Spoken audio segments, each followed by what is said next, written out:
We are back with another Monday Night Raw review, coming late, like always, because I'm inconsistent as all hell. But other than that, we had ourselves an average go-home show. Yes, this week is Survivor Series. If you can tell, the minuscule build, lack of enthusiasm for one of my favorite pay-per-views. Because yes, of course, I'm a November kid. I grew up on Survivor Series. One of my favorites were 2007, 2008.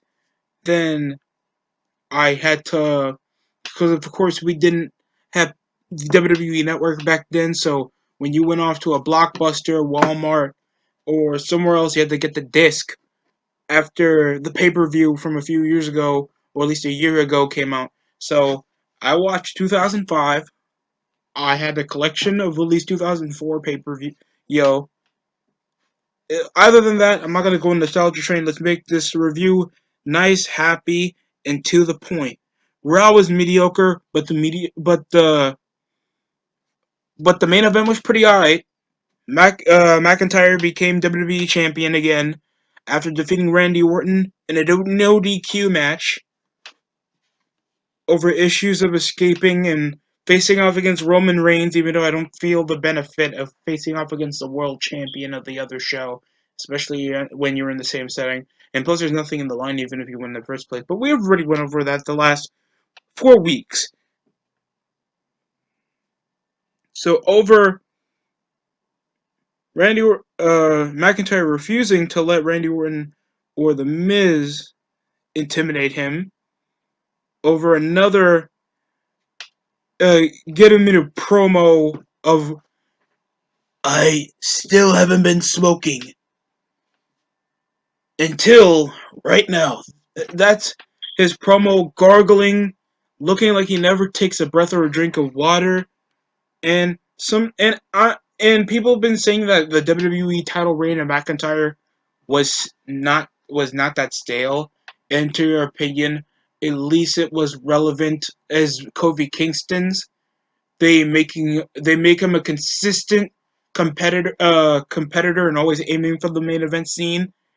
He's actually built like a guy that would face Randy Orton consistently than Kofi Kingston on two separate pay-per-views, and he always had a good match. I'm not saying Kofi Kingston isn't a terrible wrestler or I don't remember his matches.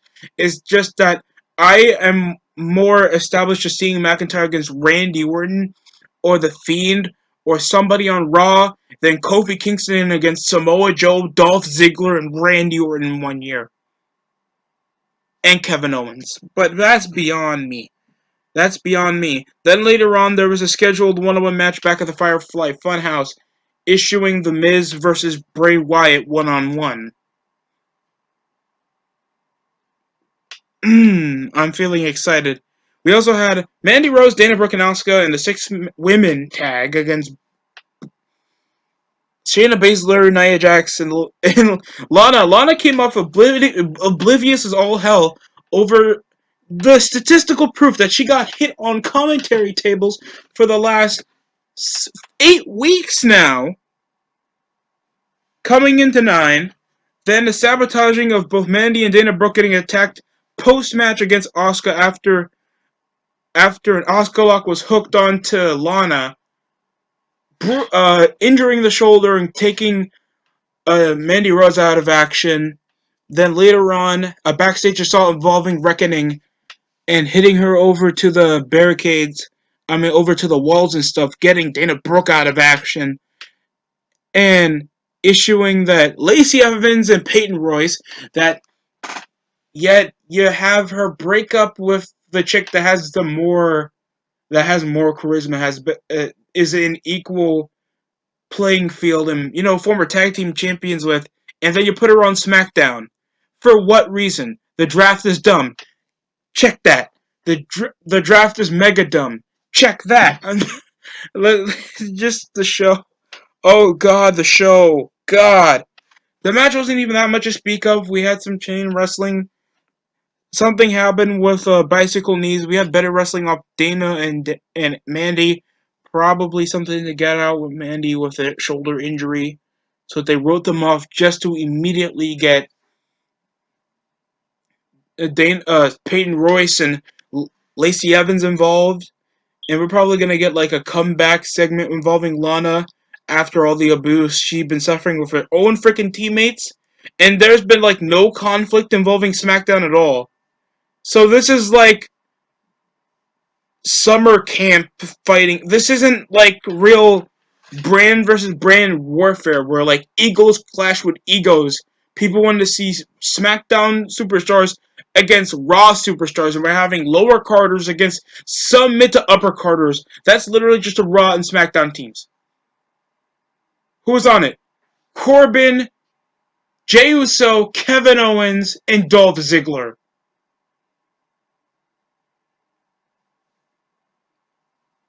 I think also Seth Rollins.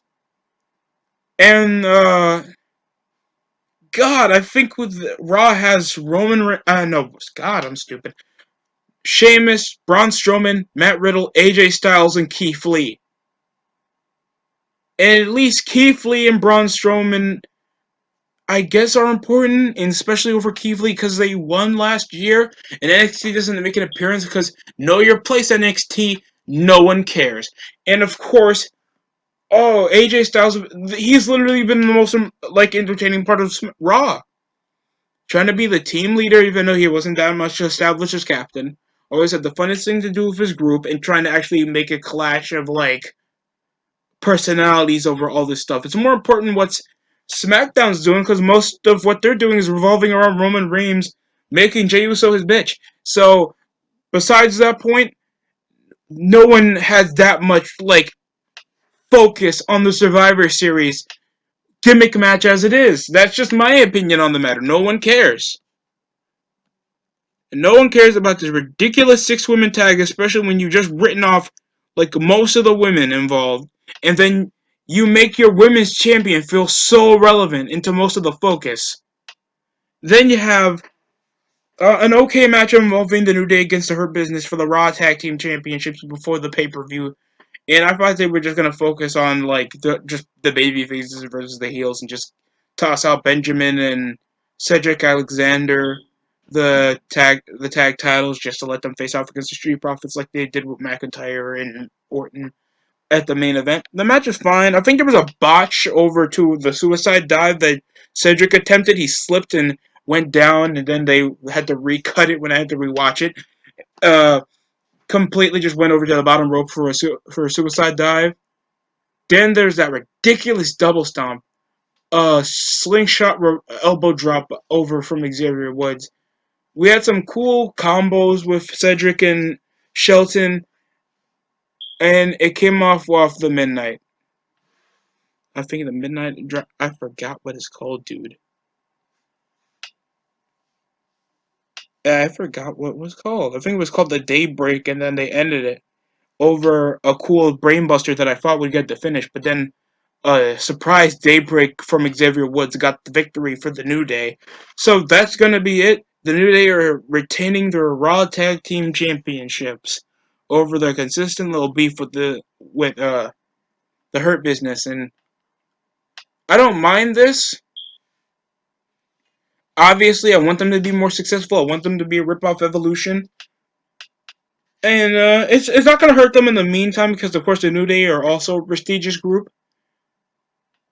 But in WWE, since I hate the New Day, and Braun and Bobby's still U.S. champion, come even in the end of the pay per view. So nothing's really going to hurt him. And plus, they came around over the last several weeks of jobbing out the Retribution faction. Next up, we had a Team Raw versus Retribution tag team match to try to gain some morale before the pay per view. They even had T-shirts. We had some contemplations with the nicknames. So decent back and forth backstage until it ended with the tag team match, and we had some missed tags, some self tag ins, some clothesline. It's like what you expect, especially after Hugged It Out, but they kept brawling over from their tag team match, evolving into themselves. And over the entire thing, I'm trying to be like, so Retribution are just there when there needs to be a match. They haven't did what they've been intending to do over the last several months. Like they come around assaulting, yes, a training facility. Let's get this right. So they come around destroying up, wrecking up a training facility. And what I mean by that, they broke a window. They came with a chainsaw, and then they came around destroying property, private property, by the way. And Vince doesn't get himself involved, even though that's inside his own company. And then you sign the guys in the first place, and then they do nothing but job to like most of your major talents. Mace come around rocking their head, and they come around the only way it has been consistent more than the camera cuts WWE does every match, because they're like, we're being that dynamic, we're different. They'll cut even if there's a flicker of someone's finger. I'm telling you, and this came up a lot during the Raw tag team match from earlier in the show. Like trying to do a rest spot over a simple drop kick, some momentum came off a hot tag. They'll camera cut it out even though the guy's just punching him. There's no particular reason to even cut to a different shot except they can. It gets really agitating and it ruins the eyes in my opinion, man. Retribution takes up the shocker victory because of miscommunication of Strowman and Sheamus. And it ends up with everybody bumping into each other, shoulder tackles, and then Strowman comes around attacking Matt Riddle. Styles tries to get involved. It ends up with a big skirmish, so that's it. That these guys are going to pretty much like ruin each other's lives come Sunday. I mean, at least we're gonna have some semblance of conflict. But if you wanted to do something like that and especially get Retribution over, why won't you do that type of thing for Survivor Series? Like if Retribution wins, they get to run Raw. Even if that's not important, at least that's a storyline that involves egos getting in the way. That contains drama and it makes a weekly story. I don't really care about SmackDown versus Raw anymore, especially when you have like most of the guys that are are like on SmackDown. They just spent a month on Raw. I'm not joking.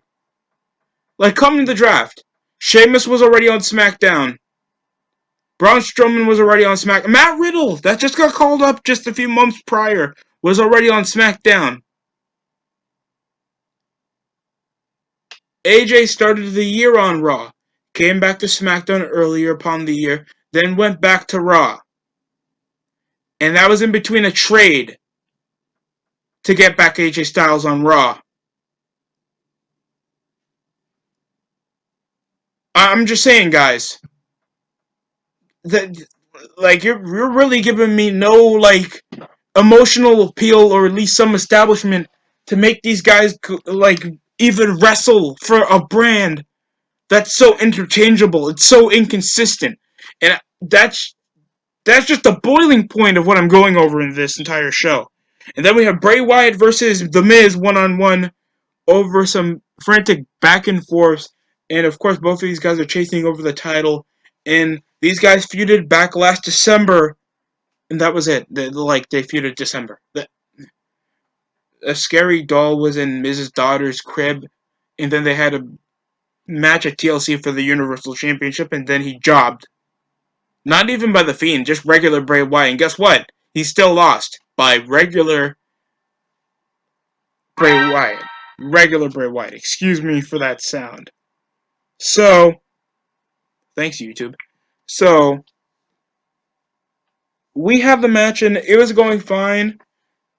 We had a simple little handshake and trying to cause some deception. We had some kicks, rip off Daniel Bryan kick, rip off Daniel Bryan. I'm telling you, man, Miz barely has an onslaught anymore. The biggest thing he does is that the coolest thing I ever see him do is that little leg up DDT he does sometimes. A flying clothesline was no sell, and then the Sister Abigail. There was some concern over for Alexa Bliss, and then it ended up with her just skipping over the barricade, holding hands. By the way, Nikki Cross was there. She got slapped because she was there. She was in someone's presence. I'm joking. I don't hate Nikki Cross. I'm annoyed of Nikki Cross. I don't think that she belongs in the WWE. She rarely has a promo ability. She has a poor look. We know she's just a rip-off PG Sanity because we already fired half the guys that were in Sanity in the first place.